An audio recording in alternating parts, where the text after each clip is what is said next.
evening as Ariel is attending to family bids. Yeah, so we're just gonna keep it chill for a little bit. We'll get started soon. Is everybody having a okay penultimate day of the year? Good. Anybody got exciting New Year's plans? Hopefully COVID free.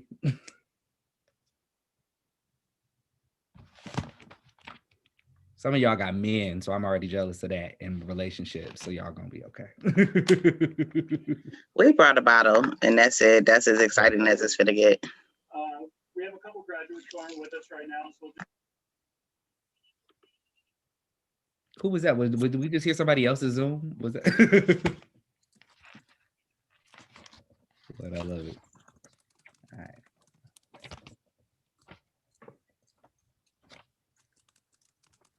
Should I play some music? What do we normally do? A song? Let's play a song.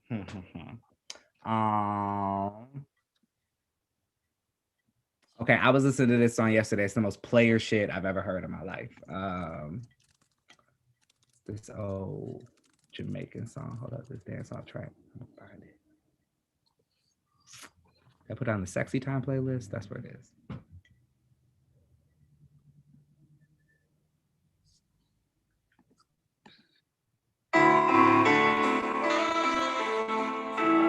Can y'all hear that?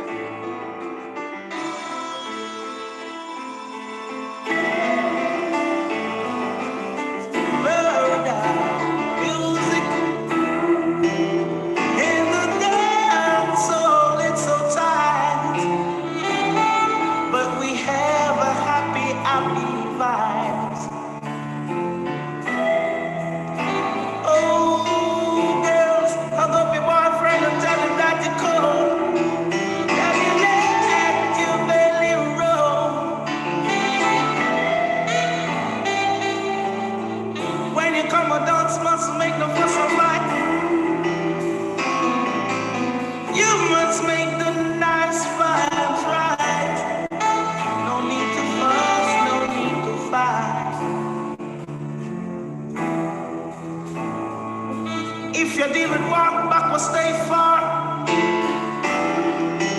we're dealing with choose and rights. Come some more into my side. Uno hear me live and direct. Walk with your tape and you can say. Uno hear me hear me live and direct.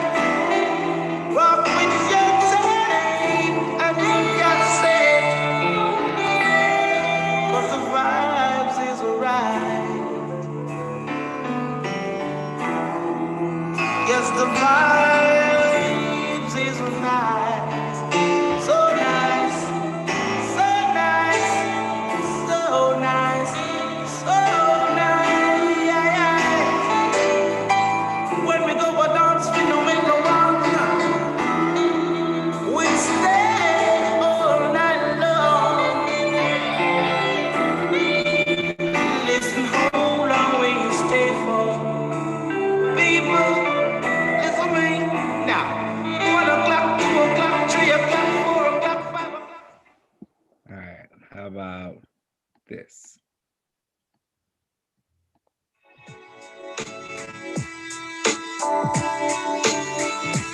There was a request for Brandy. We're gonna get started in just about 1 minute.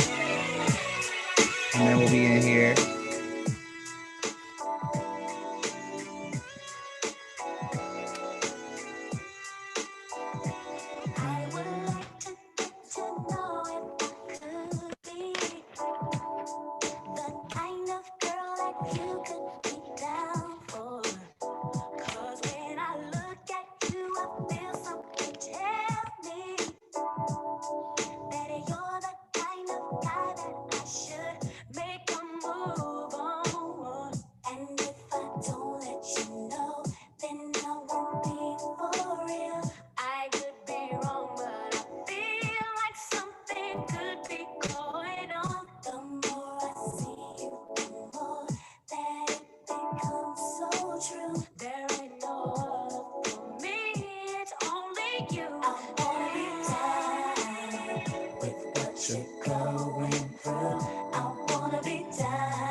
All right, that was Brandy with I Want to Be Down. Before that, you heard The Vibes Is Right by Barrington Levy. My name is Dinez Smith, and welcome everybody to the penultimate installment of the quarantine reading series this of the year. For those of you, if this is your first time at the quarantine reading series, welcome. If you are returning, then you already know how blessed and crunk of a space this is. Have I said crunk this year? No, I haven't. That was the first time for everything. And crunk of a space as any other. These last two quarantine reading series of the year are nothing but the blickety black poets. So, you know, we are starting our McDonald's Black History 365 right on time, going into the next year with these wonderful, wonderful black poems and black poets that we're really getting into tonight. I am your substitute host for tonight, Dinez Smith. Ariel Marie is, you know, is in the space, in the vibes, but it's taken a well-deserved break, if I do say so. Killing it this year with the poems and the organizing everything. What a blessed and important year this has been for Ariel. So like, please in the chat, just in your houses, in your spirits, just like, you know, give a hand clap, a little shout for Ariel, the wonderful leader who thought of this project really as a direct part of mutual aid for poets. So the money that is donated tonight goes to the poets tonight. Poets took a hit this year, as many of us know, just as all artists did with coronavirus just eroding everything. And what a magical space that this could be to like not only provide us with a little bit of a buoy for our spirits, for those of us who get to come here and marinate in the wonder of these poems, but also for the artists to put some in their pockets. And amen. And I would love at this moment to take time to ask everybody who's reading tonight, if you want to, please go ahead and change your name to your Cash App or your Venmo, or whatever it is. And y'all in the audience tonight, you know, you've already paid the entry fee. We love it. We love it. But in like, you know, sort of the Black tradition of, you know, pinning money on the bride, if you want to hit somebody with a little extra blessing tonight, please feel free to hit them on their Cash Apps. If you hear a line that you like, if you just want to say, ooh, that poem was my jam, here's an extra $5, I need to put some on that. Don't be scared, y'all. A little bit goes a long way. It's just one of the ways that we can show love. We also just want to, you know, have everybody up. We also have the chat. Some of y'all are already up in this chat. What's up? Make sure if you want everybody to see it, that you're setting it to panelists and attendees as you're using the chat. Otherwise, we are very much happy to be selfish with your love as it's just coming to the panelists. And feel free to, you know, talk down there. If we were in person, we would be, you know, and on and snapping and taking our runs around the room like we normally would. But we don't have that. So please feel free to fill that chat with that noise and that love. If you're like, I know some folks, the chat is a little bit too loud for folks. It's hard to pay attention to both. You ain't got to pay attention to the chat. But especially as I'm talking, please feel free to give your love in the chat to the poets. Y'all need to hear what I'm saying. But concentrate on the poets and give your love, give your love, give your love. Any other housekeeping things? Okay, I'm gonna read through some spiel. So the quarantine reading series has been a 2020 project and mutual aid support and rooted community between BIPOC and LGBTQ plus poets. Thanks to all of our readers, features, and audience members, we've been able to raise nearly $10,000 for those who read at this year's shows. As 2020 closes, so does this particular project, but we want to take the closeness and juicy ass poet goodness with us into 2021. In celebration of our fabulous selves, these last two installments will include only Black poets. The Biggity Blackest of the future is here. We also do want to take a moment to thank our sponsor, Radar Productions, run by the fabulous Imani Sims. Thank you, Radar and Imani, for sponsoring the quarantine reading series as this year has went along. Praise. And to all that, I believe there are some other partners throughout the year. We just want to shout out anybody who has affected or supported this space as the year has went along. Here is a couple of quick house rules, okay? 1, no homophobia, transphobia, racism, sexism, or just general malarkey will be going on in here. If I spy you, you know, doing a little something in the chat, you will get the boot. So let's keep it, you know, let's keep it PC. not even PC. Let's keep it, inappropriate with it with love, right? With love and respect for everybody who's in this space. All the readers, they have changed them to their Venmos, I believe. Yes. And if you see, Nicole has put like City Harvest as a place to donate. So yes, please feel free to donate to the poets or to the organizations that they have pointed their donations towards. Also, make the chat hot, like I've already said. Feel free to drop just all the love, all the praise, all the everything in there as you go along. Your favorite quotes. Keep that chat live. All right. Are we ready to get into some poems, y'all? I believe we are. We are going to hear from the poets tonight in this order. We are going to hear first from Sarah Nafor. Then we're going to hear from Victoria Ford. Then our feature, Nicole Seeley. Then we're going to take a little bit of a break. Then we're going to, before Nicole, we're going to take a little bit of a break. Then we'll hear from Ajane Dawkins, and closing us out will be Cameron Awkward Rich. These are 5 transcendent poets. I'm a fan of folks here, and I know I'm going to be crying and sweating by the time this ends. I'm so excited for us to get into this poetry reading, right? But before we do that, I wanted to take a moment and just think about this year that we're exiting, and maybe who we're not walking out of this room with. One of my favorite poets, Jean Valentine, passed away yesterday, and I know a lot of folks are feeling a big loss in Jean leaving this earth. And so I wanted to, and it's been a tough year for all of us. This virus has, beyond jokes, it has touched a lot of our lives in real ways. I myself have lost family members this year to the virus and to not. And so I wanted us to just take a moment to remember those folks who, and it might not even be somebody we've lost this year, but somebody who, as this year turns, we're holding in our hearts. So please feel free in the chat or in your houses, in your rooms, if you want to say the name or type the name of somebody that you're thinking about tonight, somebody that's on your heart, please feel free. And I'm going to read through this Jean Valentine poem, just as we invite our elders and our ancestors into the space. Short, fantastic poem, I think.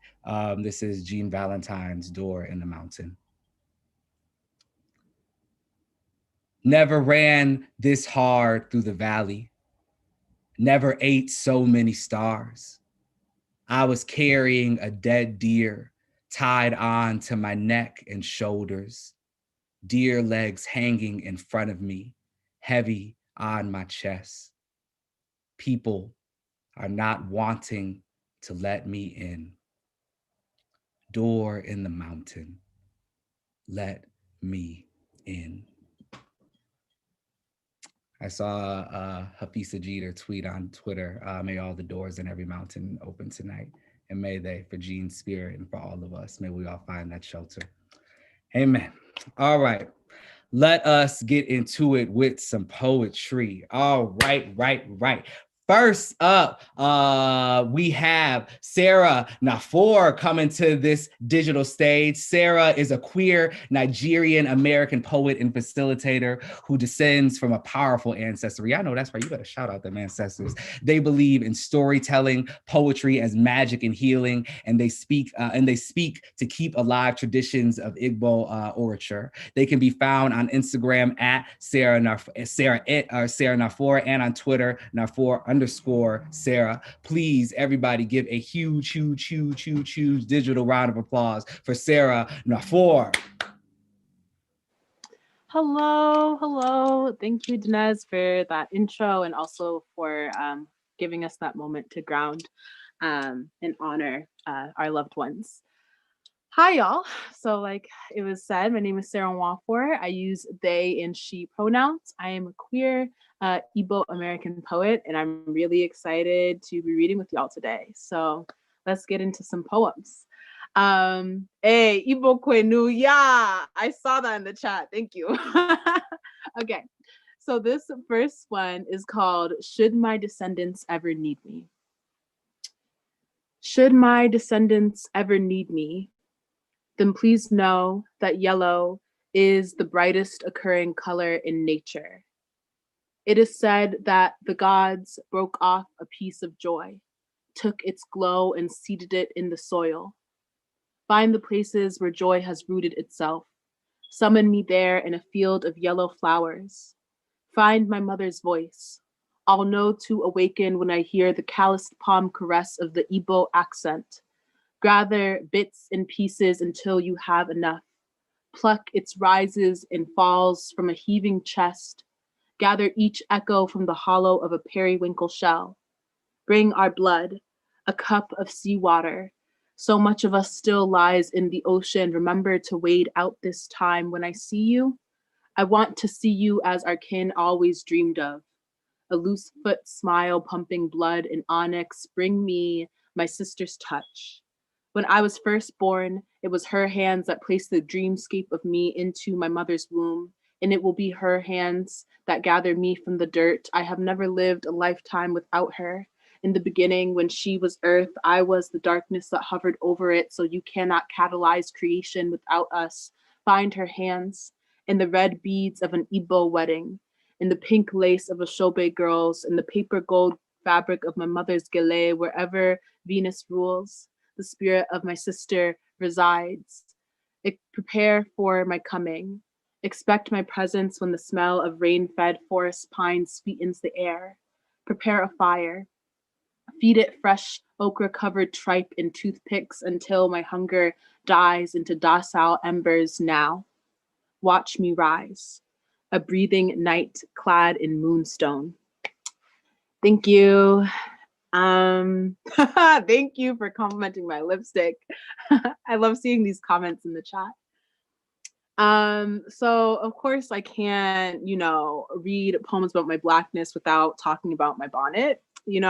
My bonnet always has my back when no one else does. So this poem is in praise of the bonnet.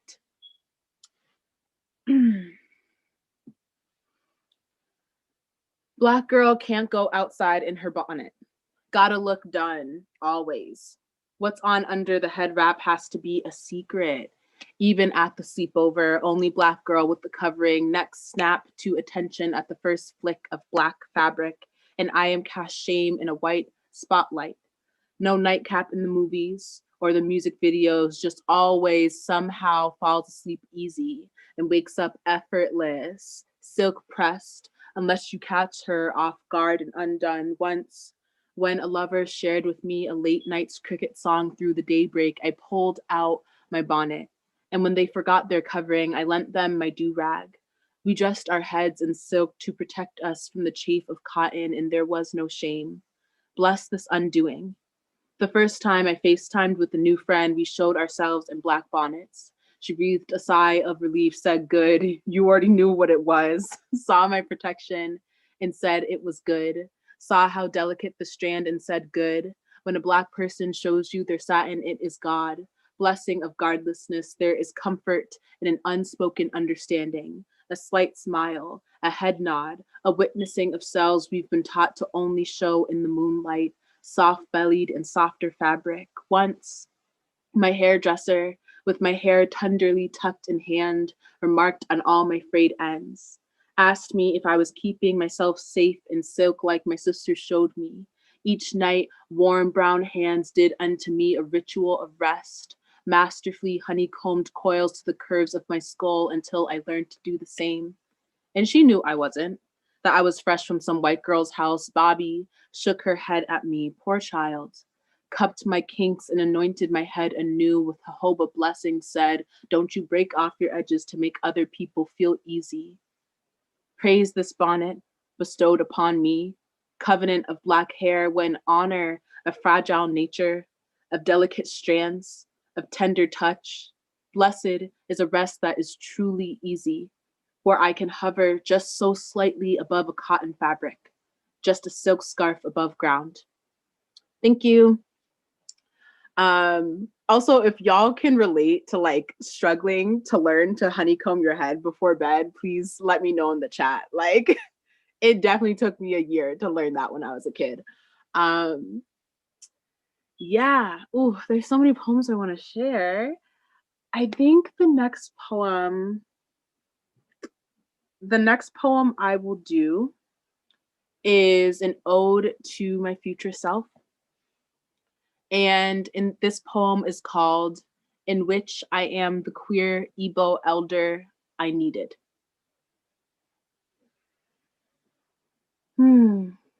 Also, for this poem, feel free to just close your eyes and listen as if an elder is speaking to you. In which I am the queer Igbo elder I needed. Oh, I missed you, my love. I know, it's a long train ride and a bus and a walk to get here, but look at all the quiet and green. Even the ground is happy to hold you. Look how the tall grass arcs its body to see you. There is so much life outside the city, and here you'll never get in trouble for playing in the dirt or talking too much to the trees. Our grandfathers are ready to talk back. The moist earth is longing for your touch, but enough of that. Let's get you inside. I have some pepper soup and bitter lemon waiting for you in the kitchen. Let's leave all that's holding you in the toilet. Burn it right out of you. I have kola nut too. Let's break bread with new spirits. Our grandmothers have been dying to talk to us. Oh, look at this face and these cheeks. You're as wondrous and as soft as when I first held you. And who taught you that soft was bad? Soft is malleable, is resilient. You only break when you're brittle, and don't let anyone tell you anything different. We can flesh that out too. All the nonsense of should be's leave in my house if you want them to. But anyway, I'm glad you're here. So, so glad you exist, and you should exist in the purest form of who you are. Oh, that kind of purity is way overrated. They really taught us some nonsense stuff at my mother's house, didn't they? When I say pure, I mean just being, like autumn, a season of stasis. When the leaves are just tinged with a red slumber, who are you in your pause? Unfiltered. Kind of like how diamonds are still so even when they haven't been cut yet. Pure is what happens when you're being the most authentic. I think the best we can be is. And I guess that is why I dress like this. These clothes and this hair and these markings made me feel most euphoric today. I feel like a swaying sky of turquoise and teal lights, and that could change tomorrow. Wondrous, all this non-linear time in my body, all these constructs that gotta melt right through me. But oh, what makes you feel most like you? Now that's interesting. Please sit and tell me about it while I get the bowls and cups. Where? What roommate? That's what my sister and I told you? I haven't had a roommate in 10 years. If you mean my lover, yeah, I didn't know you could be like me and be Igbo either, but yet here we are. And she's out right now, but ready to welcome you in, just like she did me. That woman has such a quiet flame about her, a candle fire with no flutter. Her presence is warm, is steady, holds you, has held me in all my hailstorm. I can truly be a tempest, a reckless surge with the moon that Oya has grasped, but she always sees my hurricane and finds the quiet in it, sees the good intention, knows I'll only uproot the tower if it means we get to climb to new heights. And we have. Every day, we wake up and choose to love, and she's steady, just like that. Every day, a steady gaze. I pray to choose to love for as many days as a rainbow is long, but enough about my heart. I want to hear about yours. It's marvelous all the things one can be at once. Love asks nothing but to see you, and I wonder who that is or will be. I already knew you were coming. Thank you. I think, Dinez, how am I doing on time? I think I have time for one more poem, but correct me if I'm wrong. I have no idea how much time y'all were given, so I'm gonna just say do one more. Okay, got you. Okay, so this is my last poem. Thank you all so much for listening and tuning in. Yeah. Ooh, there's so many poems I'm in love with. On it. I think I'm gonna wrap it up with a short one. And I'm gonna do an ode to the kiss. I've been thinking about love a lot. Actually, JK, I'm gonna do this one, which is also about love, but it is called Fall is a Season for Grief. Fall is a season for grief, and there are no more bees to water the earth. The coconut oil has turned solid. My bike has been aching forward, breaking my knees with each slow turn until a man stops me to fill my tires, says it's been long overdue, says he can tell by the sound that it'll be a much smoother ride when he's done. And it is. I glide with ease, but I wonder why I never notice a need for change until my bones are near breaking against a standstill. When I ride my bike uphill and see the sunset shining on these fire-turned leaves, how the whole sky looks like spilled grapefruit, I think of you, and how you told me my smile was like the sun, how it must have felt when it set on you, when you said you missed the rays and I left you anyway. I cry, bike in hand at the juncture of a hill before tipping into a new height. I cry despite knowing an end means laying something necessary to rest. Thank y'all so much. I'm really excited to hear these other poets. Have a great night. Period, Sarah. I'm still over here like feeling, that post-tear under eye ashiness off that wonderful, gorgeous Be My Own Ancestor poem. Thank you for being our ancestor in the room tonight. That was a lot of healing. That was really beautiful, all those poems. One more time and one more Venmo for Sarah, everybody. Amen.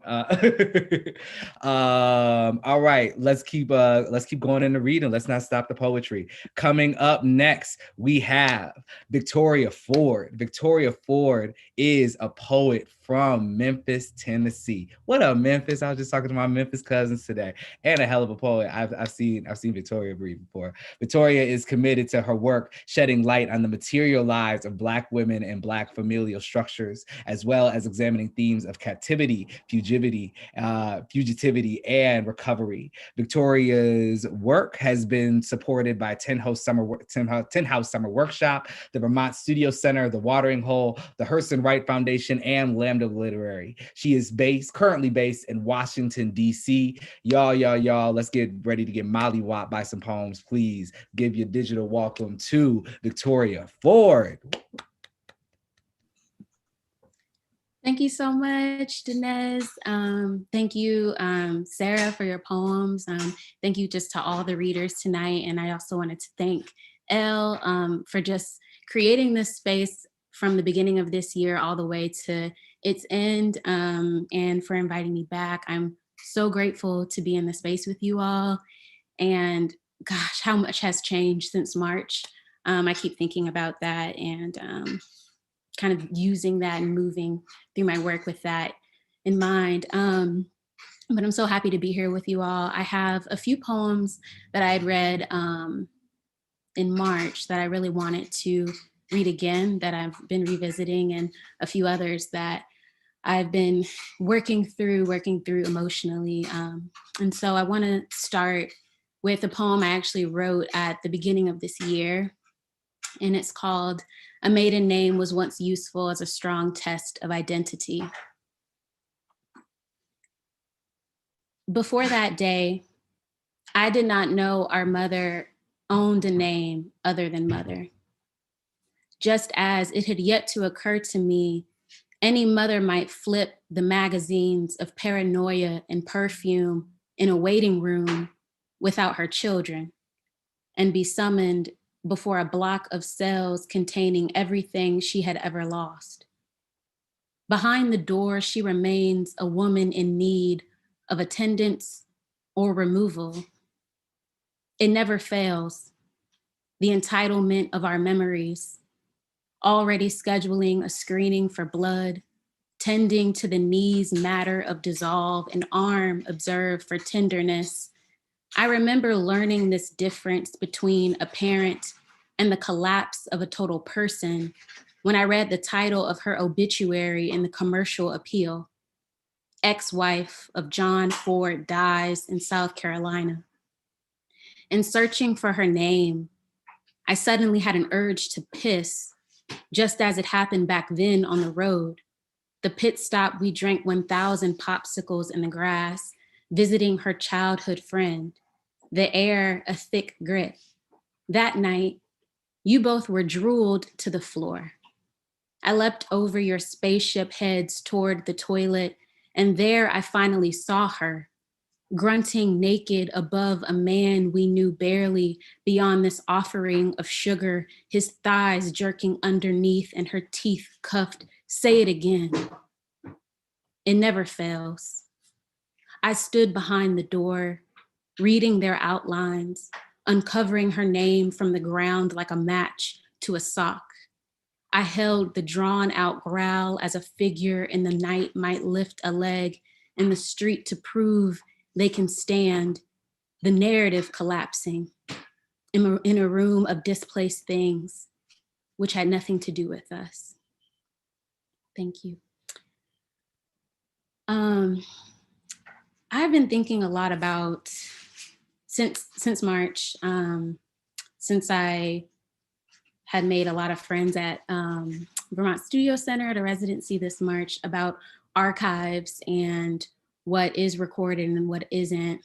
And I had returned to thinking about my mother through the news. And so I have been working on these series of poems using the titles of news articles that my mother, that wrote about my mother's incarcerations. This next poem started as a title, but then I changed it because the poem needed to be changed and wanted to be. But I originally was looking at this title, which said Mitchell Ford opts to remain in jail. And I was thinking about its relationship to a quote from a Saidiya Hartman essay, "You cannot choose what you cannot refuse," which is from Belly of the World. And so this poem is kind of in conversation with that and with another woman, Lisa Left Eye Lopez, thinking about refusal and choice. And this poem is called General Strike.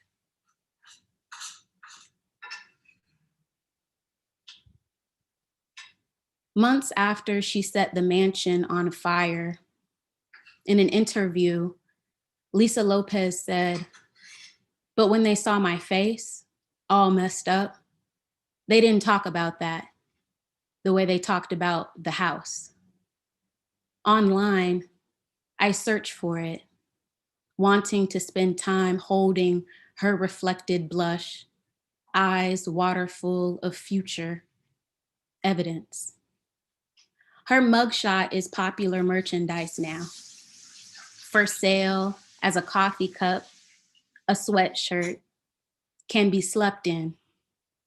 In the picture, a bruise conditions her lip, tissue suspended in the present tense. She is wearing a cream dress, short sleeves faded in what might be tulips or red hibiscus.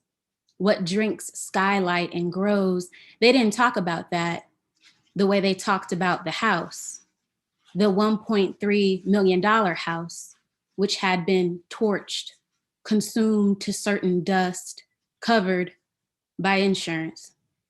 Property happened to jabbered about the state archives, who is allowed to be refused and how. In the articles about my mother's arrest, most journalists wrote, Mitchell Ford plowed her car into John Ford's Collierville home. Plowed.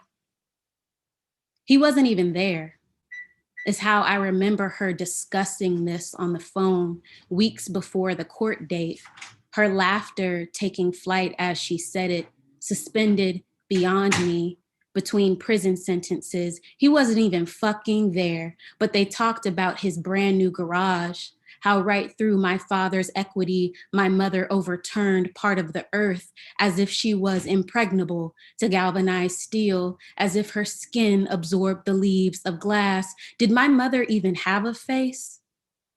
Could I purchase it from the publishing industries that own the mugshots now?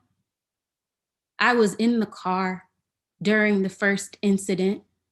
My father, who every day still gets to talk, says she was just angry over something he refuses to remember. And she just wouldn't stop following, wouldn't stop speeding until maybe a tulip wood or an oak tree split the radiator, nipped a bit off my head, and halved the whole of her right foot.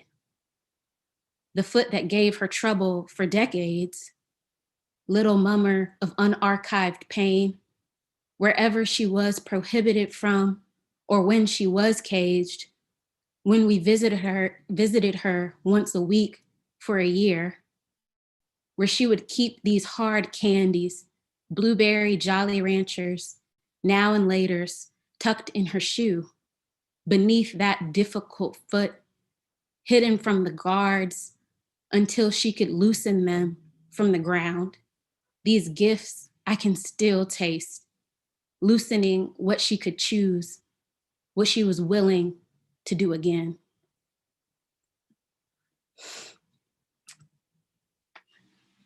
I've not read that one before, so thank you all so much.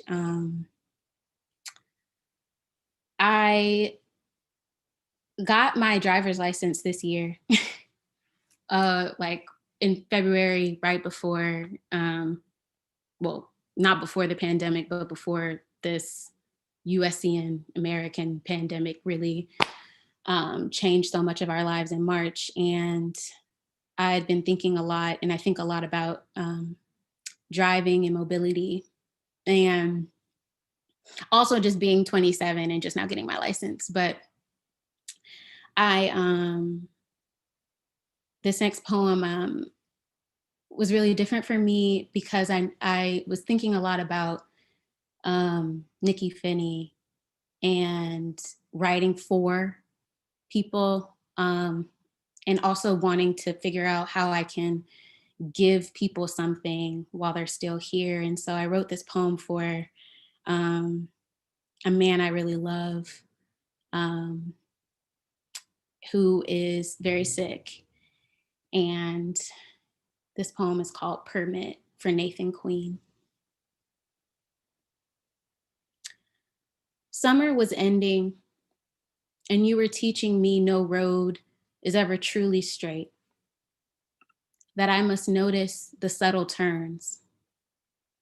So I practiced in the parking lot for several hours, learning in reverse how to keep necessary space with pavement. There was a line I imagined beyond you, and I followed. There's a line I follow when I call the hospital to hear your voice. The fact is, it's serious, but we discuss weather, Monday, timesheets. The whole sky is in such serious condition, I think, but it's easier to say, it's nice that it's finally cooler. Tomorrow, I will pretend to care about this work that makes the rest of what I do even possible. This life I have depended on acts of generosity nobody owed me. Knowing too, I'm often becoming any man's casualty. But then there's my grandfather calling you for a favor, if there's room for me to stay through August. But then I have Sunday drives to the water, gathering a dozen blue crab, your hand close, gesturing, this is our summer daughter. I have that early light breaking the morning after my father visited, when you asked how it was seeing him. Through no traffic, you drove so carefully. I replied, it was nice, but not. The woman he brought was even younger than me. He never said her name. This happens all the time.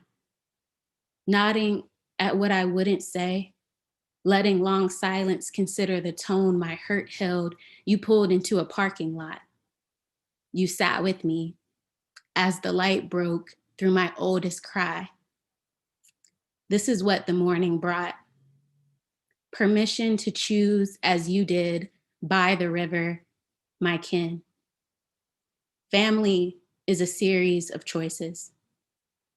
I want you to know, I know. I have learned the sun does not rise. All this is Earth's tilt, its slow turn to new day. I noticed this tremendous love. I follow it to its end.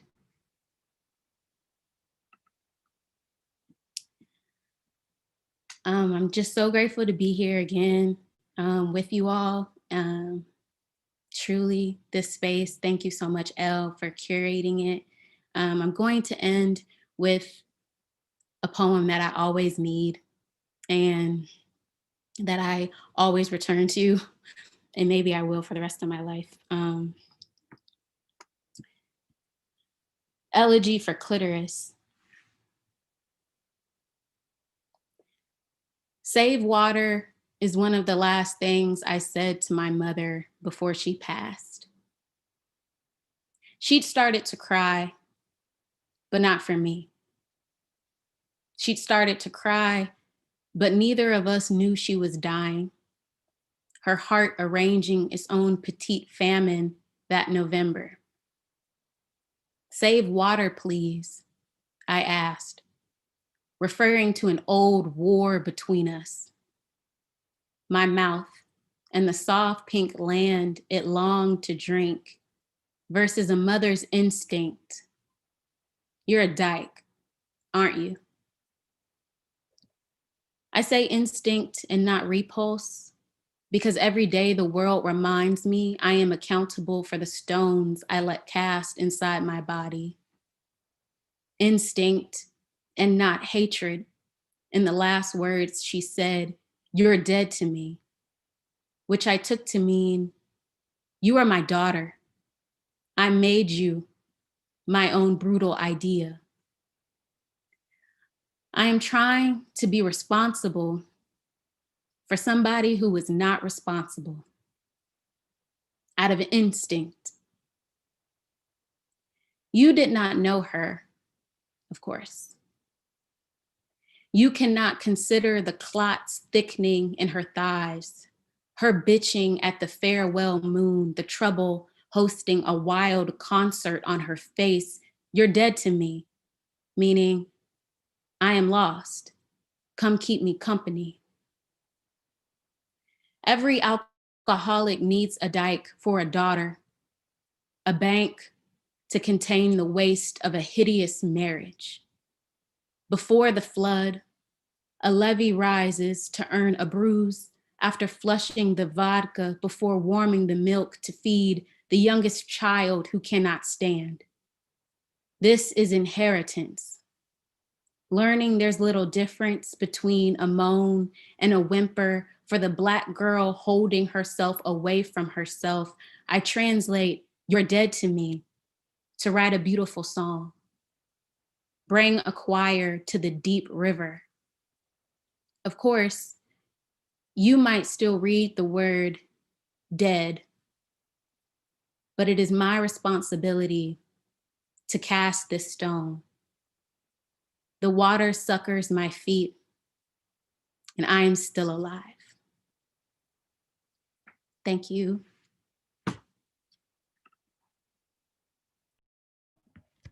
Oof, Victoria. Oof, Lord.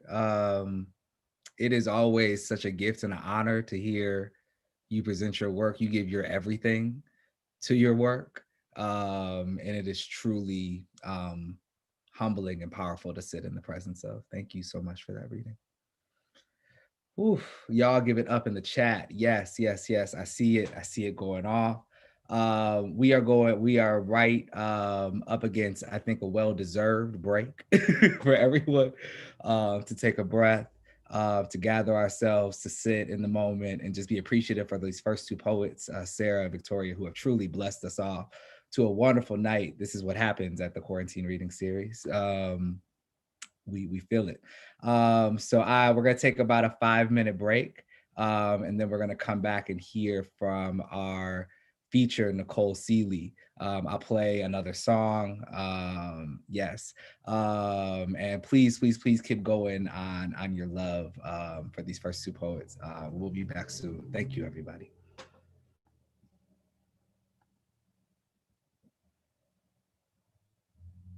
Mm-hmm.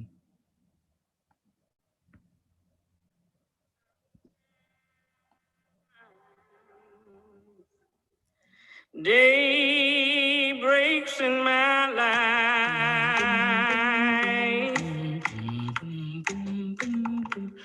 Sometimes the sun shines in my life. Oh, sometimes things work right in my life.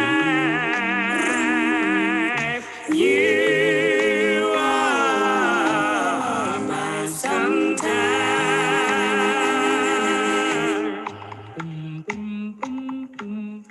You are my sometime.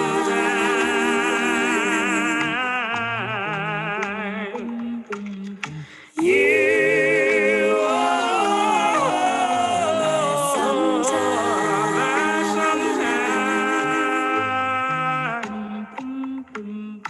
When shackles fall from my heart, when the rocks seem to roll from my way, when I find myself open to love,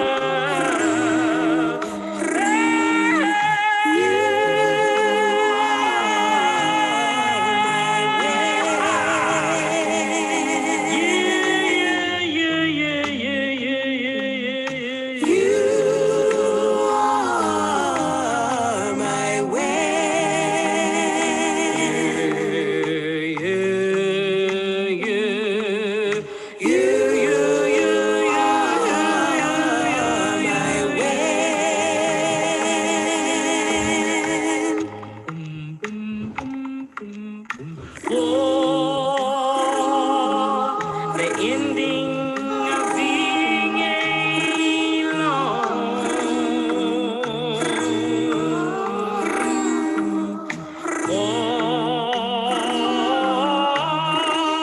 The believing in the smiles and warmth I feel.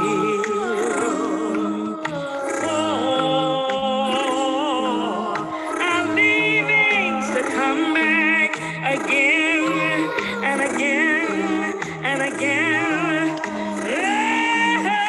You are my fall.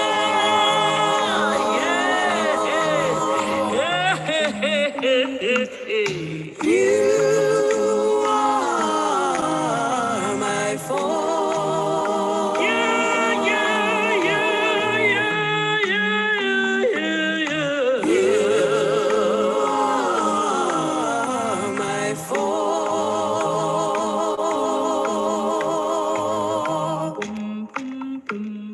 Sometimes don't come every day. When seems to never get here at all.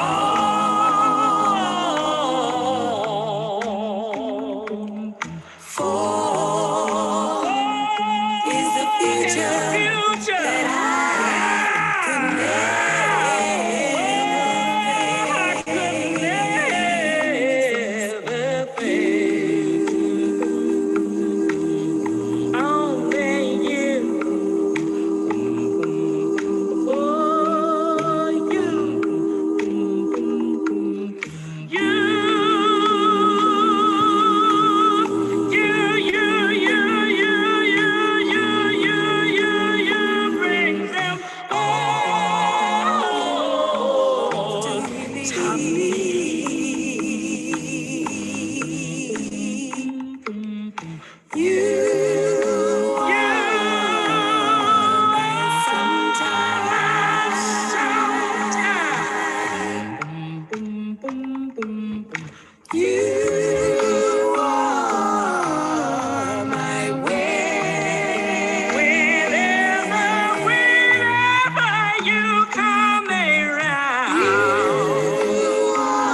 Whew.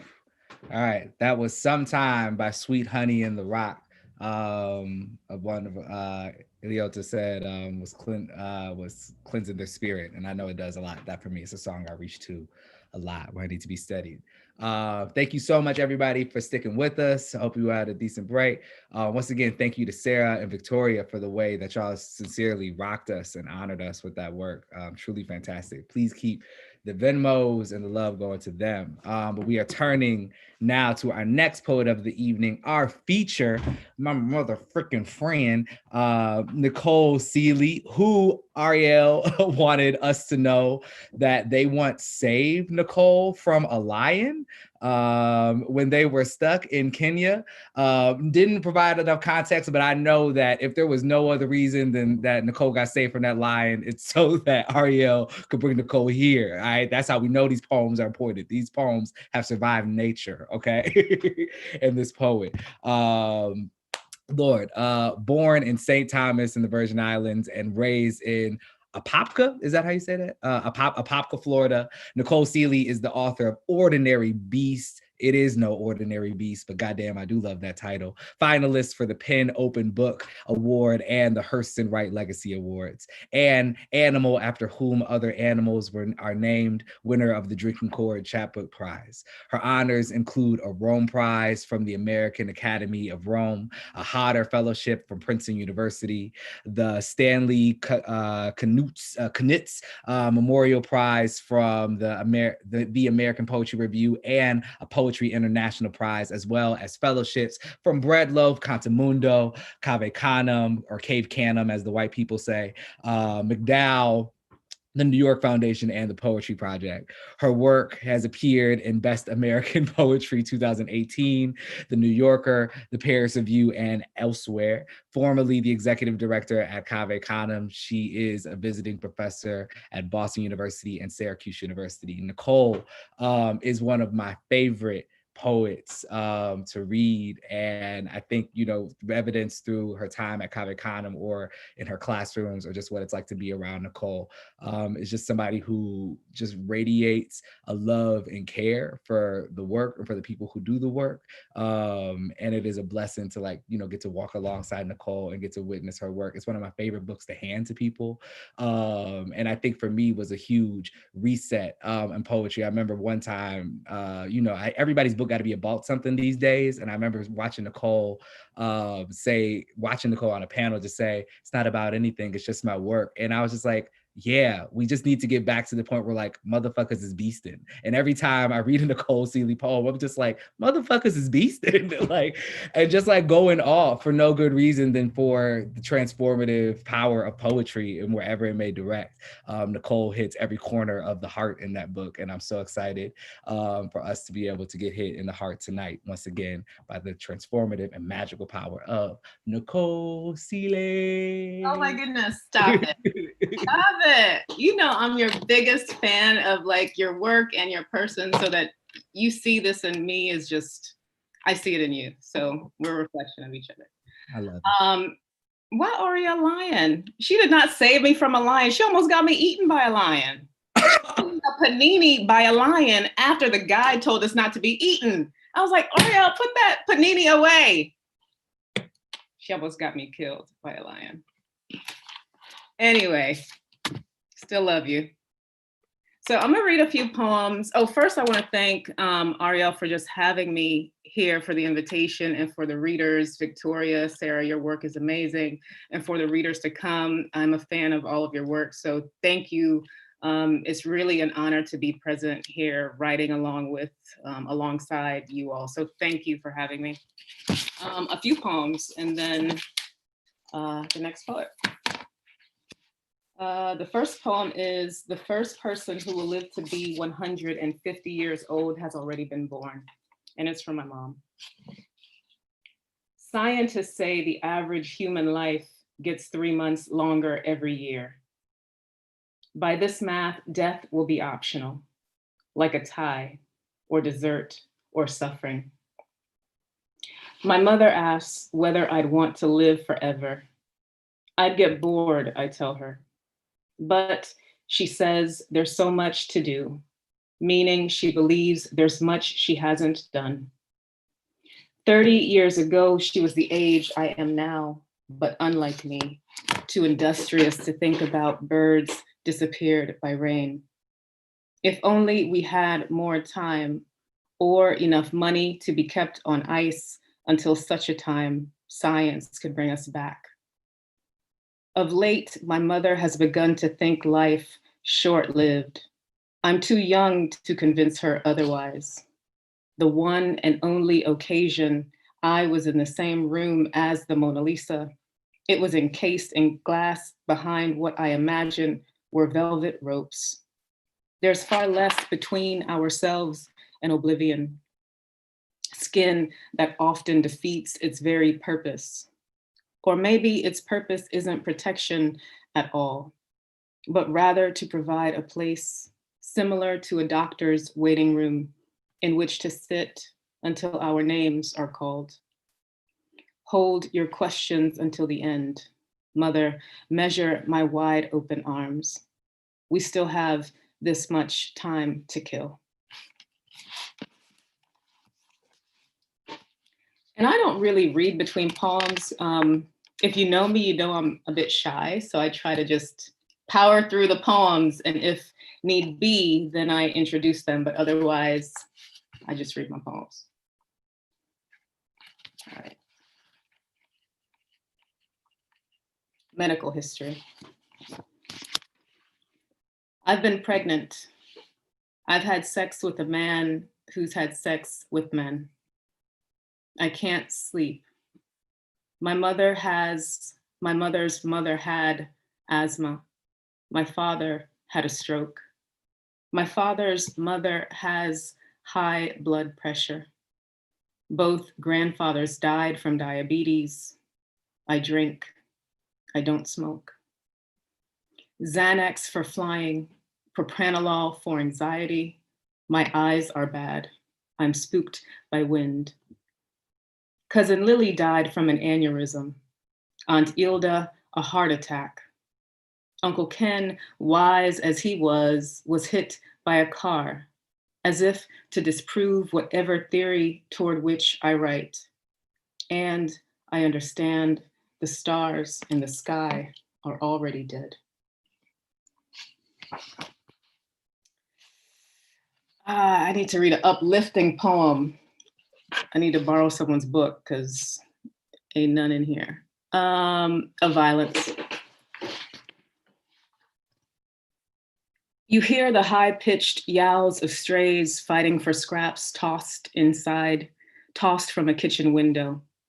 They sound like children you might have had you wanted children. Had you a maternal bone, you would wrench it from your belly and fling it from your fire escape, as if it were the stubborn shard now lodged in your wrist. No, you would hide it. Yes, you would hide it inside a barren nesting doll you've had since you were a child. Its smile reminds you of your father, who does not smile, nor does he believe you are his. You look just like your mother, he says, who looks just like a fire of suspicious origin. A body I've read can sustain its own sick burning, its own hell for hours. It's the mind, It's the mind that cannot.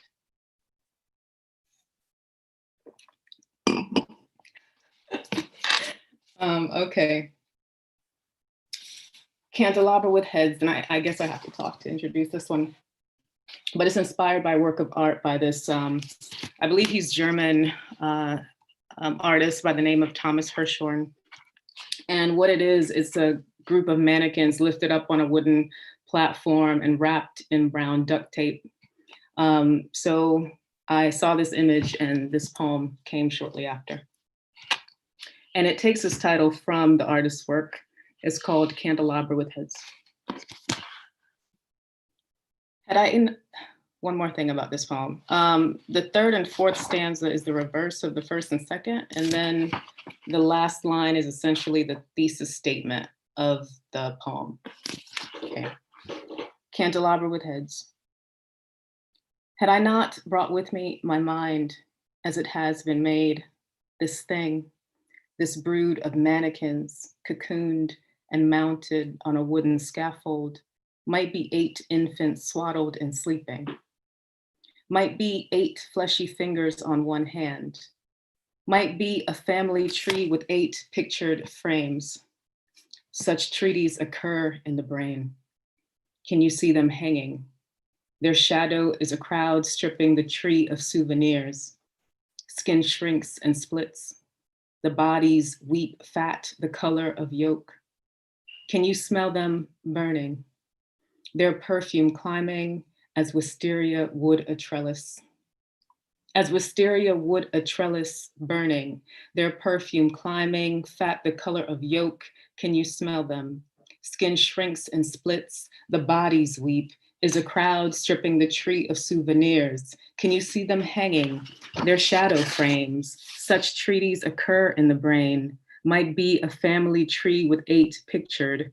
Might be 8 fleshy fingers on one hand. Might be 8 infants swaddled and sleeping and mounted on a wooden scaffold. This brood of mannequins cocooned as it has been made. This thing, had I not brought with me my mind, who can see this and not see lynchings?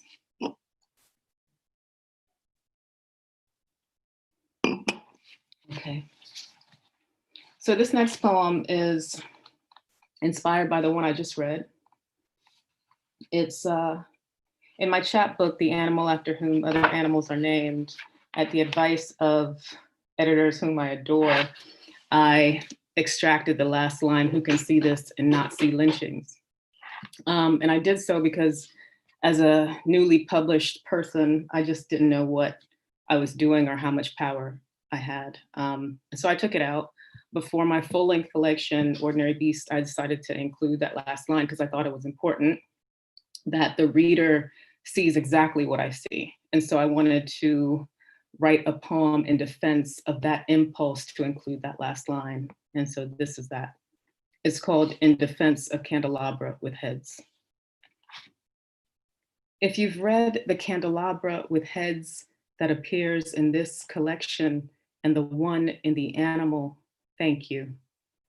The original, the one included here, is an example, I'm told, of a poem that can speak for itself, but loses faith in its ability to do so by ending with a thesis question. Yeats said a poem should click shut like a well-made box. I don't disagree. I ask, who can see this and not see lynchings? Not because I don't trust you, dear reader, or my own abilities. I ask because the imagination would have us believe, much like faith, faith the original candelabra lacks in things unseen. You should know that human limbs burn like branches and branches like human limbs. Only after man began hanging man from trees, then setting him on fire, which would jump from limb to branch like a bastard species of bird, did we come to know such things. 100 years from now, October 9, 2116, 8:18 p.m., when all but the lucky are good and dead, may someone happen upon the question in question. May that lucky someone be Black and so far removed from the verb lynch that she be dumbfounded by its meaning. May she then call up Hirshhorn's candelabra with heads. May her imagination, not her memory, run wild.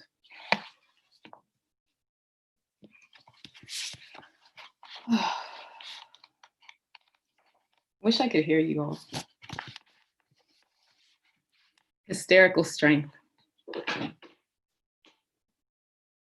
When I hear news of a hitchhiker struck by lightning yet living, or a child lifting a 2-ton sedan to free his father pinned underneath, or a camper fighting off a grizzly with her bare hands until someone, a hunter perhaps, can shoot it dead, my thoughts turn to Black people, the hysterical strength we must possess to survive our very existence, which I fear many believe is and treat as itself a freak occurrence. So this next poem takes its title from the motto of Equinox. It's called "It's Not Fitness, It's a Lifestyle."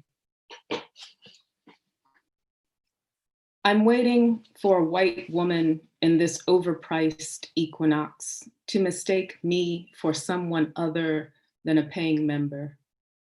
I can see it now as I leave the steam room, naked but for my wedding ring. She'll ask whether I finished cleaning it. Every time I'm at an airport, I see a bird flying around inside, so fast I can't make out its wings. I ask myself, what is it doing here? I've come to answer, what is any of us?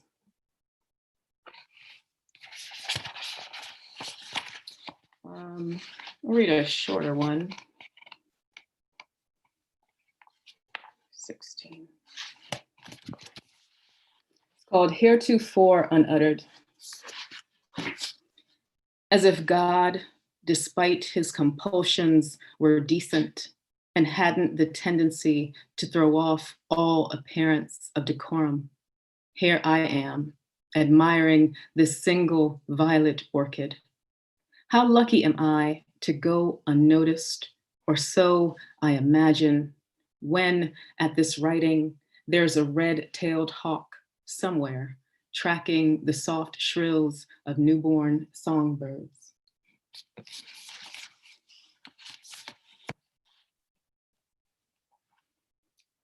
All right, this next one is entitled Virginia is for Lovers.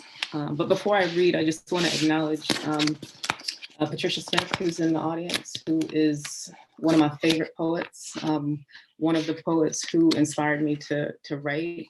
And I'm sure prior to this book being published, she read most, if not all of these poems and gave me feedback.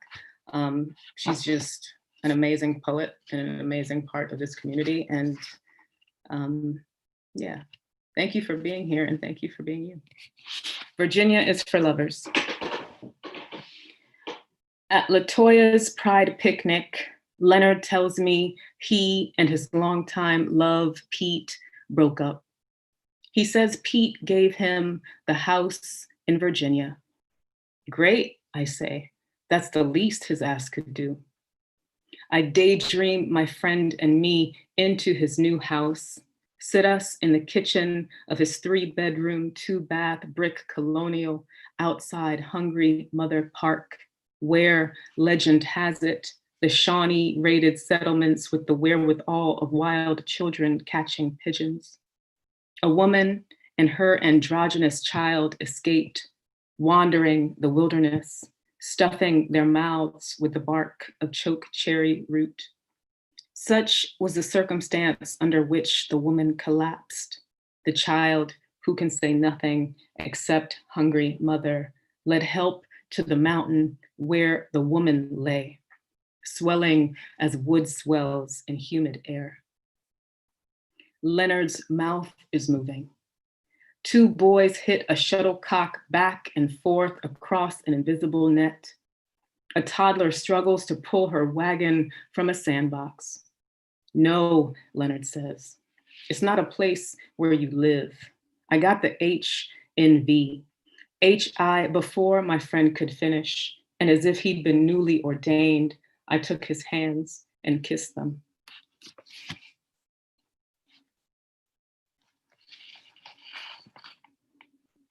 Y'all good? Okay, good. Imagine Sisyphus happy. Give me tonight to be inconsolable, so the death drive does not declare itself, so the moonlight does not convince sunrise. I was born before sunrise, when morning masquerades as night, the temperature of blood quivering like a mouth in mourning. How do we author our gentle birth, the height we were? Were we gods rolling stars across a sundog sky, the same as scarabs? We fit somewhere between God and mineral, angel and animal, believing a thing as sacred as the sun rises and falls like an ordinary beast. Dare sniff lifeless fawns before leaving. Elephants encircle the skulls and tusks of their dead, none wanting to leave the bones behind, none knowing their leave will lessen the loss. But birds pluck their own feathers. Dogs lick themselves to wound. Allow me this luxury. Give me tonight to cut and salt the open. Give me a shovel to uproot the mandrake and listen for its scream. Give me a face that toils so closely with stone, it is itself stone. I promise to enter the flesh again. I promise to circle, to ascend. I promise to be happy tomorrow. If you notice all the animals in my work, it's because I was studying to be a veterinarian. So most of my high school and part of my college was spent in zoology classes. So that's why animals populate some of these poems.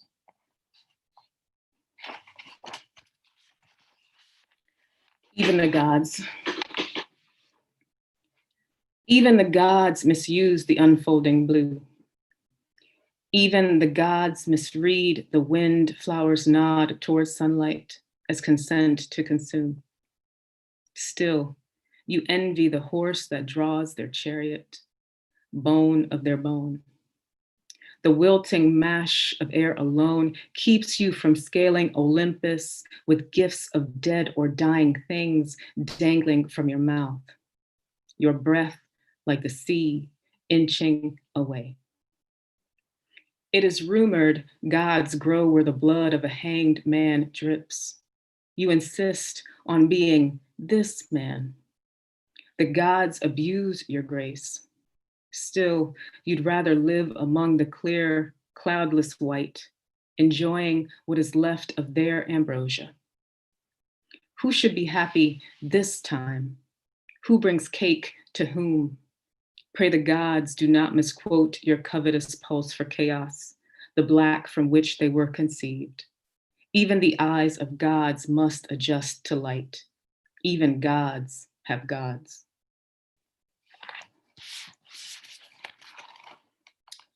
This next one, I think I have time for the, do I have time for the Cento, Dinez?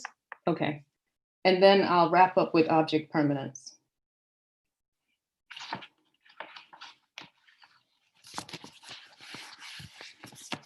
Cento for the night I said I love you. Today, gentle reader, is as good a place to start. But you knew that, didn't you? Then let us give ourselves over to the noise of a great scheme that included everything, that indicts everything. Let us roam the night together in an attempt to catch the stars that drop. White clouds against sky come humming toward me. one closely resembling the beginning of a miracle. There's the moonlight on a curved path, lighting the purple flowers of fragrant June.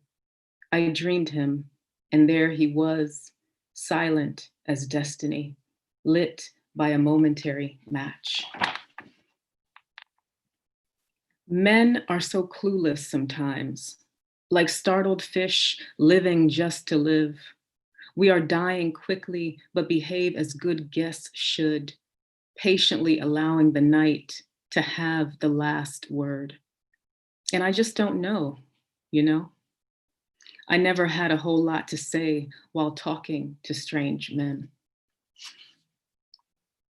What allows some strangers to go past strangeness, exchanging yearning for permanence? And who wouldn't come back to bed? Love, how free we are, how bound, put here in love's name, called John, a name so common as a name sung quietly from somewhere, like a cry abandoned someplace in a city about which I know. Like blackbirds pushing against glass, I didn't hold myself back.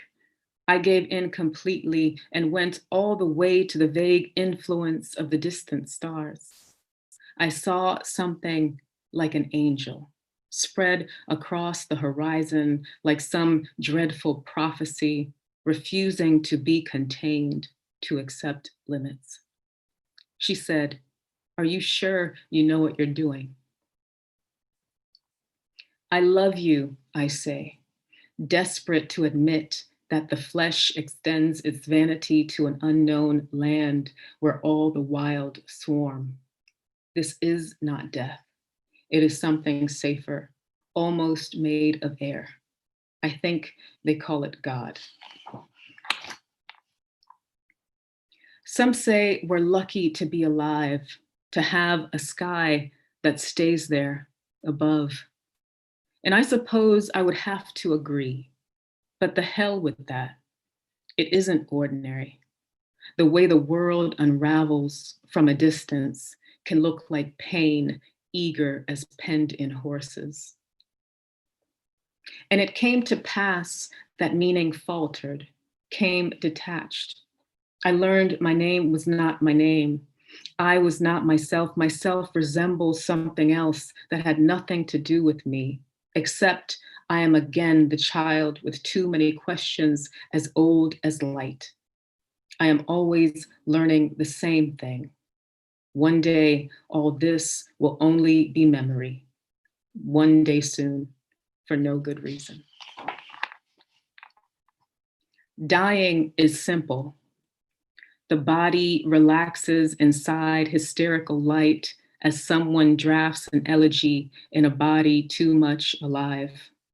Love is like this, not a heartbeat, but a moan. Can you see me sinking out of sight in the middle of our life? Should I be ashamed of myself for something I didn't know I? He walks by laughing at me. What else did you expect from this day forward, for better or worse?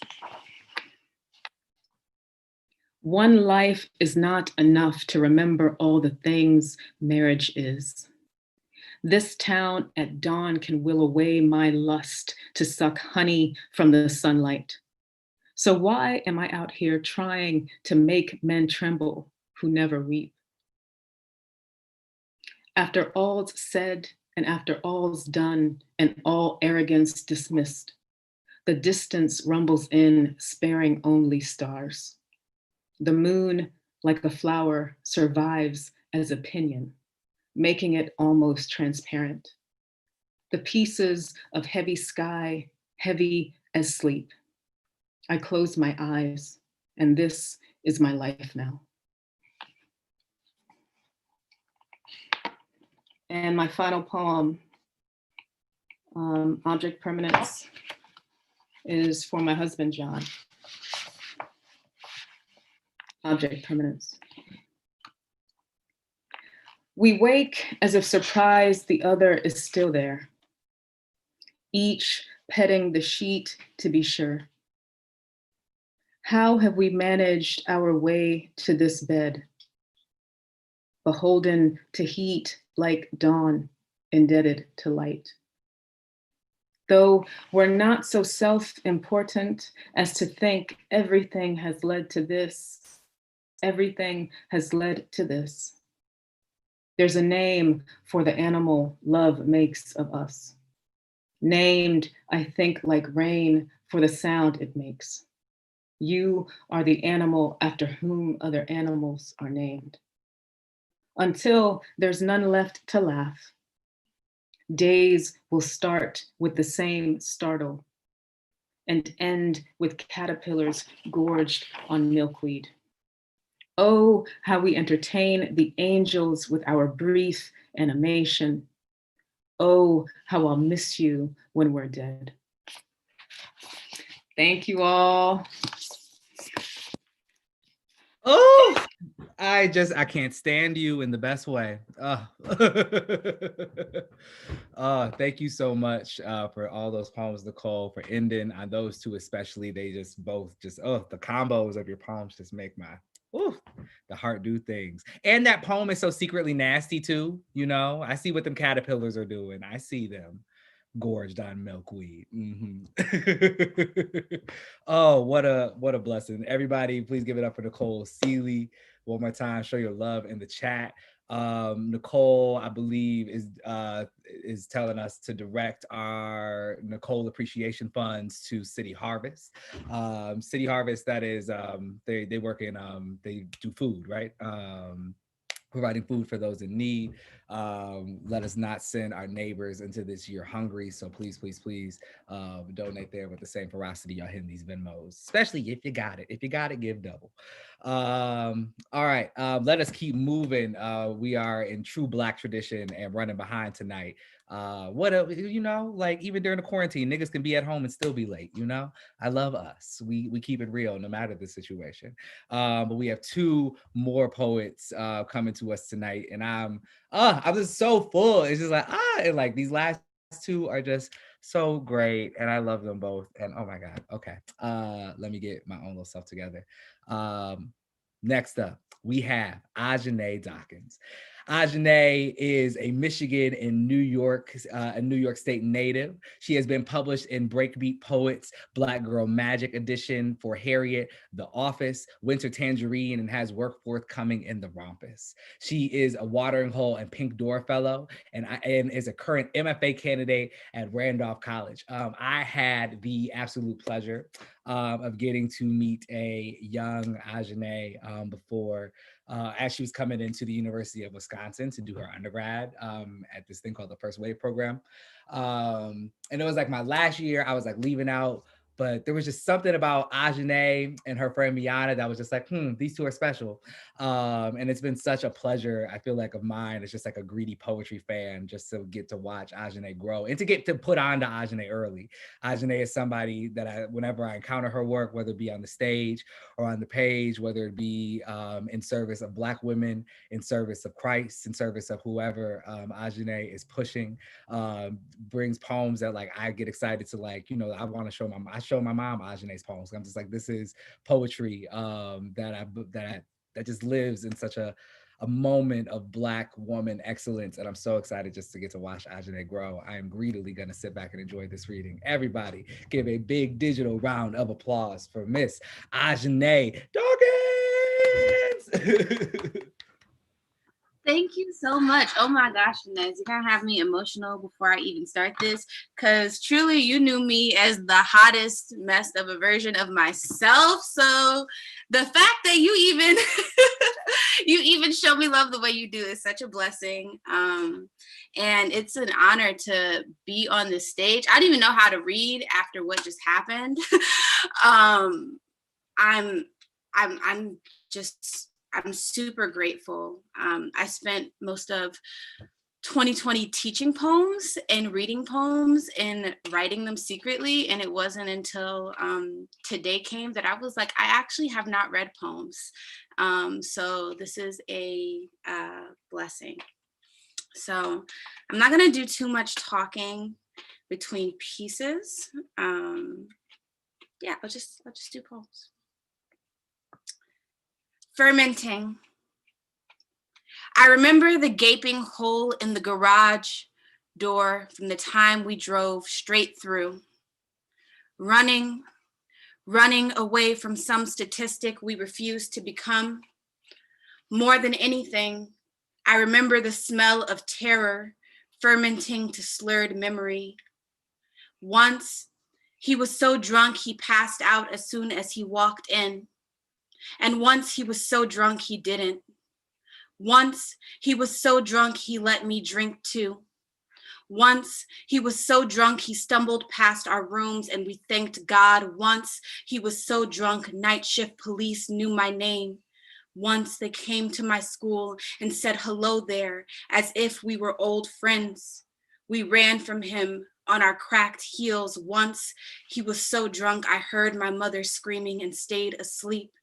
We tore from the house to the garage. Once I was so drunk, he was so drunk, I swore I never would drink. Once he was so drunk, I blacked out. The garage door hummed open too slowly, leaving no time for prayer, so we delivered ourselves. Once I was so drunk, I thought more would make my body forget. Once I was so drunk, I heard his name and thought, with enough alcohol, I could kill a man.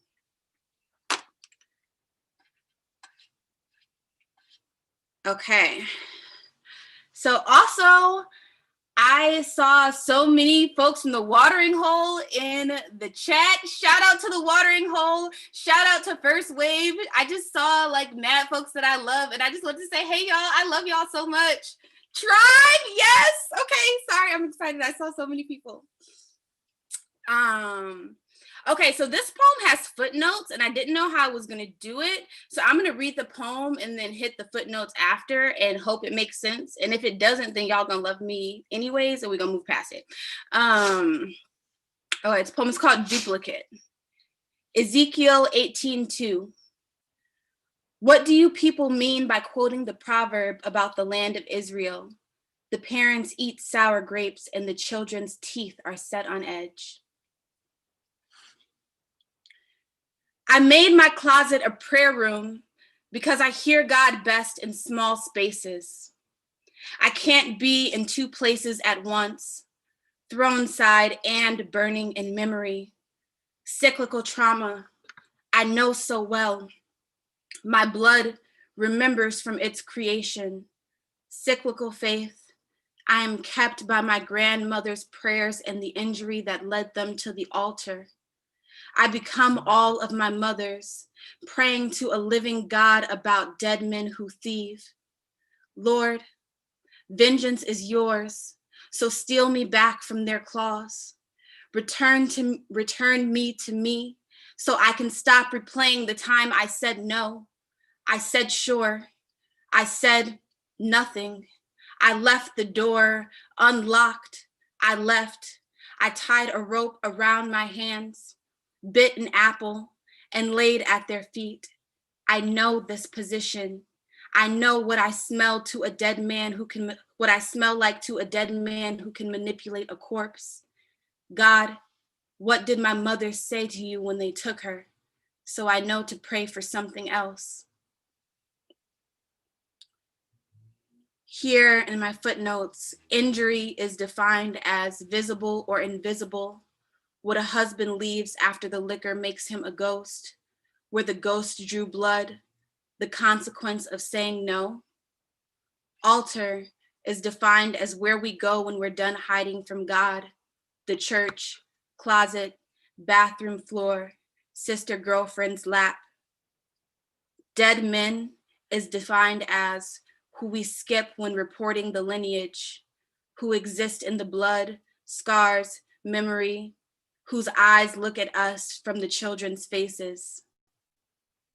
And thief is defined as to take what is not yours, to take what does not belong to you, to take.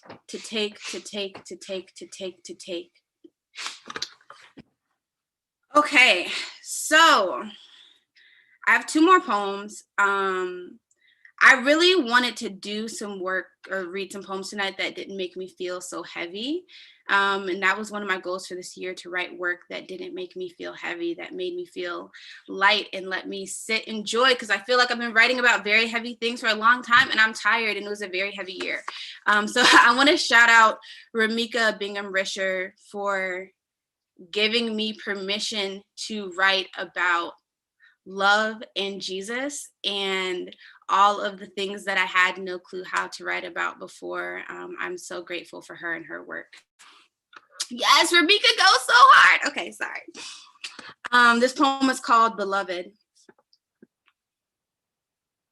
1.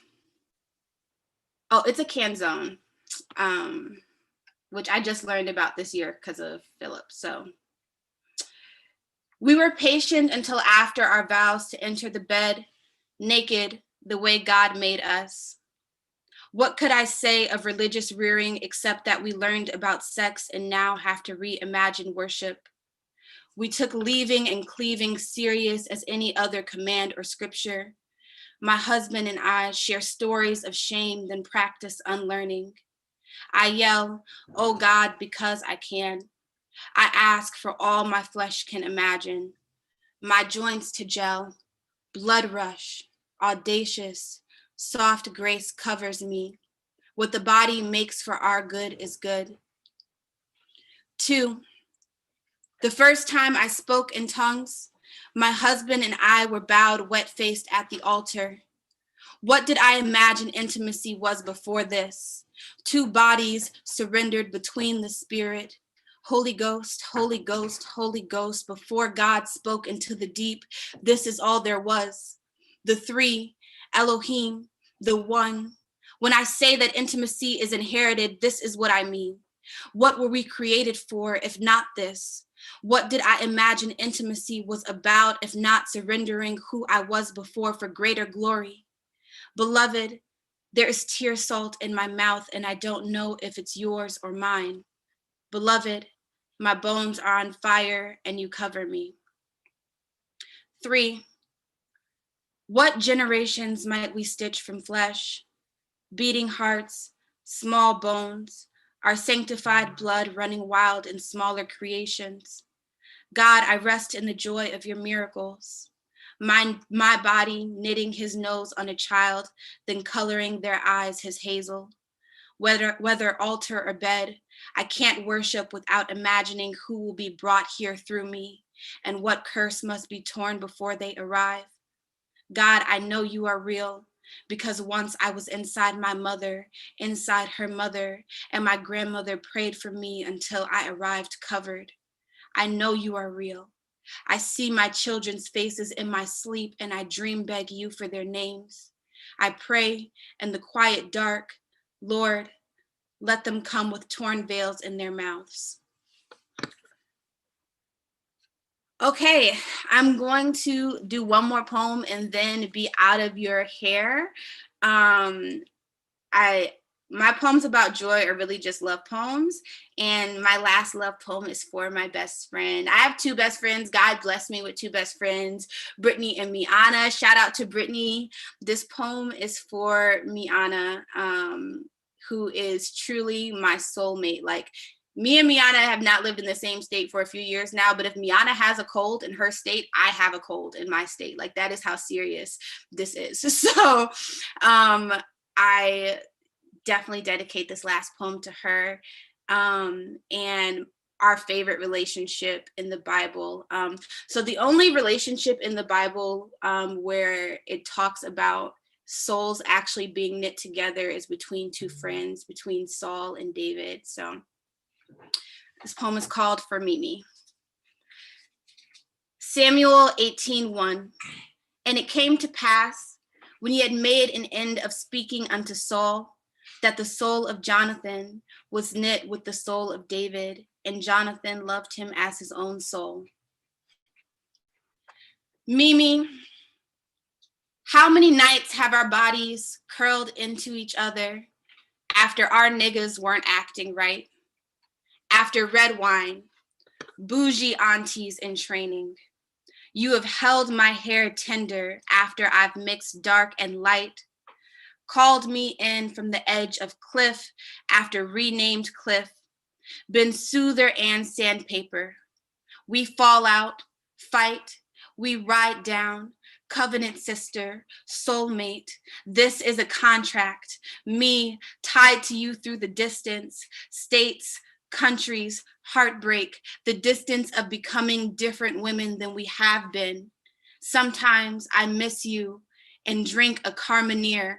I plant aloe, read Romans, Corinthians, laugh at Paul, then marvel at the law to love.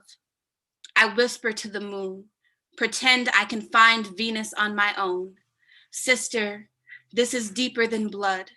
I know I love you because I look to the sky confused by its beauty, but know you are there. I could not shake free from you any more than I could shake free from my own skin. Root stance. Some gardens God calls in, some light God sends and says, this is good, good. I've kissed you, seen your body, smelled your stink, argued in front of your mama's house, then showed myself to your childhood room when I didn't feel like talking. I've worshiped next to you, body bent, our selfish hearts circumcised between us and an altar.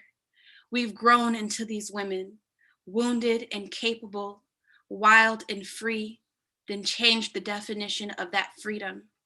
What I wouldn't do to protect you. Greater love has no one than this.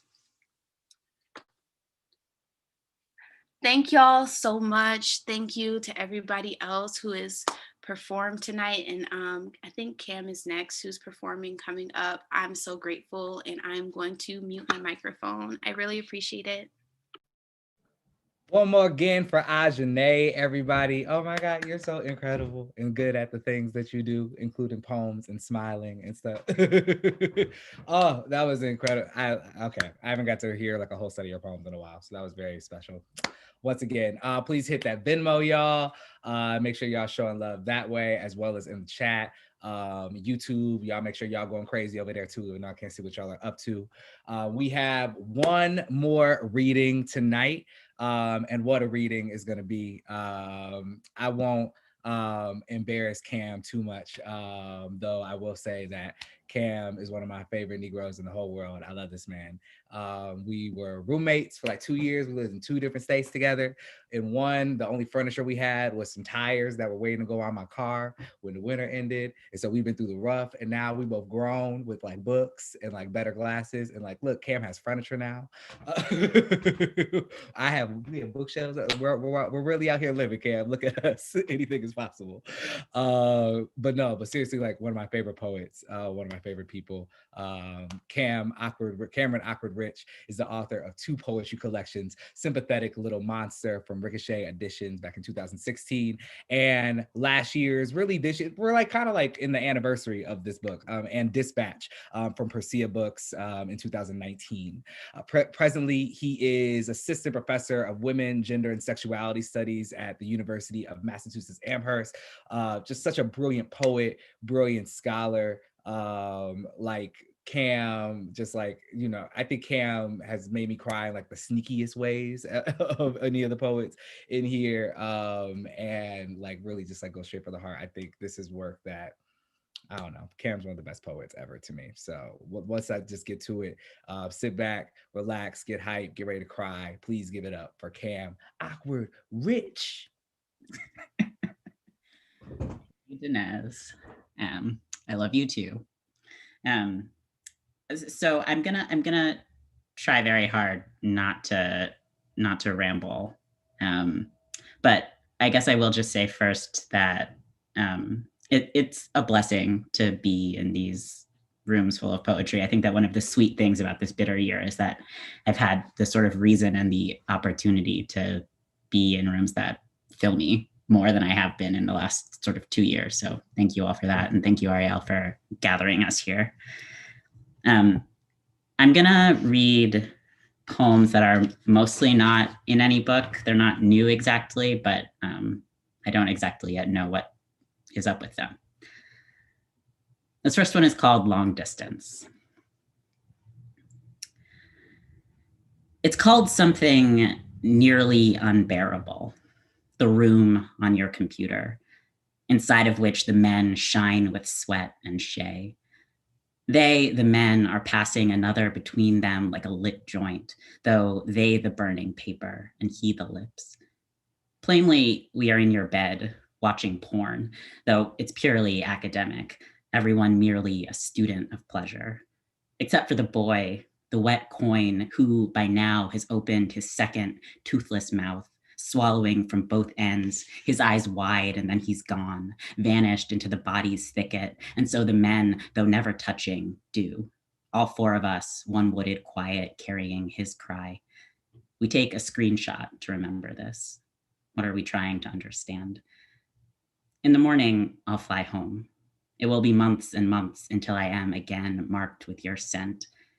I'd given up, resigned myself to the idea of desire, the body, my body, a locked door.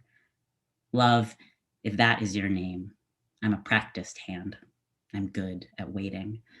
And meanwhile, the sugar maples, miles of them, flushed and damp between us.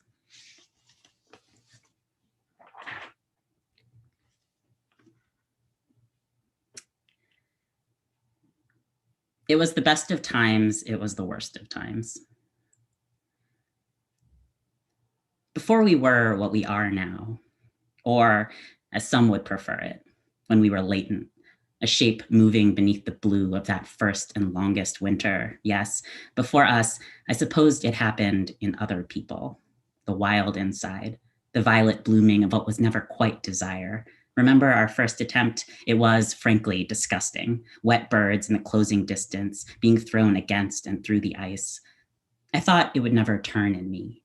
The easy way the others blushed and looked at photographs and whispered each other's names like they were golden bells ringing in a room from which I was, perhaps, forever barred. The tragedy of Peter is not, as you might think, that he remains a child, wavering forever on the precipice of what we might call love if we are lazy, or real life. No, the trouble is he never was a boy, never among the lost nor the living. He is, let's just say it, a structural position, rather than a puny tyrant heart. It's true. I'm grown now. Looking back, it seems ridiculous. The gravity I gave you, your image hovering above me, as if you had in fact been the boy all along. What can I say? There was a time when we were young, before which it simply hadn't occurred to me, the heart, though I was, of course, enthralled to it, though I did, of course, try desperately to shut it up. I didn't know yet that it was possible to be like that, unmade and made, that when you dropped me, I wouldn't fall, but always fear it.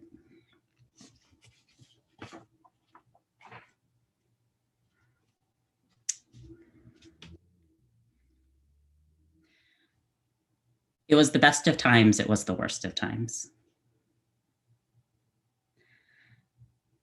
And when I surfaced from the latest weather, torrent of bad wind shuttering the blinds, so that I, or something like me, was lost and wandering again, the stale room where I fear was born, though how, it is impossible to say. When I surfaced, you were talking about children. A man, barely not a child, was dead. Murdered, though it was months already between the scene and that name for it. The only way I know to outlast history is running. So that's what I do. I run. Even though even this action is a pantomime through which history, we all know it, speaks. A man particular is dead. And in the general body, the particular now, I am careful to keep my distance from the woman who is careful to smile at me in turn. When my father did not die, I didn't know. Nothing happened. And told me years later, when the scene found its name, I found something so like certainty it must have been. You don't have to, is what I heard him say to me. Live. You don't have to. Love, forgive me, for I believed it, believe. America is more and less itself than ever. Some days I run until my knees go dumb, numb. Some days I am the darkest thing I'll see.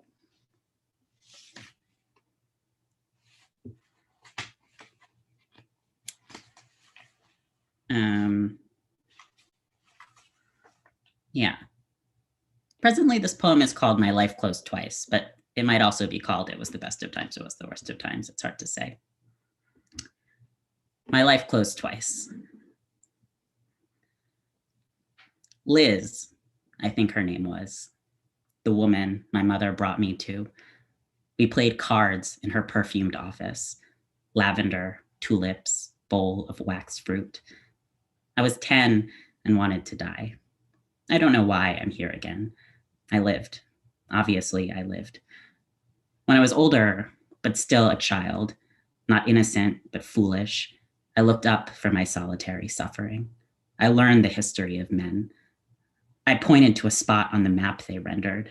I said, then, built my common life in a room at the end. If it's true, what they say, that poetry is written with the knowledge of and against death, that it is a beacon, a bulwark, then love, I confess I have been no poet. Outside, a hawk circles overhead. 4 cops circle a woman dressed all in red. I circle the apartment as you sleep happily in the next room. Just this once, I want so desperately to be proven wrong. Cool. I'm gonna read just one more poem. And it is the last poem in the new collection, and it is also a cento, which I wrote only because of Nicole's cento. But this one is composed entirely of, I will not read to you, Dinez. But this is a cento composed entirely of lines stolen from many of the poets in this virtual room, but poets who are my friends or friends of my mind. It's called Cento Between the Ending and the End.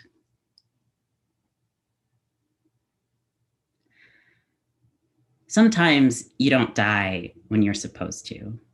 And now I have a choice. Repair a world or build a new one. Inside my body, a white door opens into a place queerly brimming gold light. So velvet gold, it is like the world hasn't happened. When I call out, all my friends are there. Everyone we love is still alive, gathered at the lakeside like constellations. My honeyed kin, honeyed light beneath the sky, a garden, blue stalks, white buds, the moon's marble glow, the fire distant and flickering, the body whole, bright-winged, brimming with the hours of the day, beautiful, nameless planet. Oh, friends, my friends, bloom how you must, wild, until we are free. Thank you. Oh, thank you, Cam. I want another one, but I'll just go read your book. And thank you to Ajane. Thank you, Nicole. Thank you, Sarah. Thank you, Victoria. Thank you, everybody in the audience. Thank you, Ariel, for blessing us with the making of this space. Thank you to everybody who made this night possible. One more time, everybody, please give it up for your poets. Poets, give it up for yourselves and each other. Y'all were incredible. Thank you to everybody for coming out. There's one more quarantine reading series going on tomorrow night. Same time, same place. You'll see behind me, or the other names you know. Patricia Smith is the feature tomorrow. So please, please, please do not miss the chance to close out your year with one of our greatest living poets. And a fantastic lineup. Thank you all for coming. We are overtime, so I'm not gonna hold y'all any longer. God bless, ancestors bless. May y'all walk safely and happily and full into this next year. And we'll see y'all. Have a great night, and we'll see you here tomorrow. God bless. Okay. Now can I kick them out? How does this work? I'll leave it alone. All right. Hi, everybody. Well, great job, readers. Thank y'all so much for staying. Thank you so much, Dinez. Thank you so much, everyone. Thank you, everyone, so much. Dinez, you are amazing. Cam, that was amazing. Vic, fuck you. And yeah, I just super appreciative. Dinez, I can go ahead and end it for everyone if you're ready. Yeah, I think I'm ready. I'm good to go. Thank you. All right. Cam and Vic. It's just always this is like my second time getting to see you read since the first one. It's just like, every time. It's just rude. It's just rude. I appreciate y'all so much, and I hope I don't think I've ever heard you read before. Amazing. Thank you. It's so amazing to be in the reading with all of you. Yeah, I'm gonna follow up in your DMs right now. Hit them DMs. All right, everyone, have a great night, and I hope I get to see some of you tomorrow. Love to you all. Thank y'all so much. See you folks tomorrow. Bye.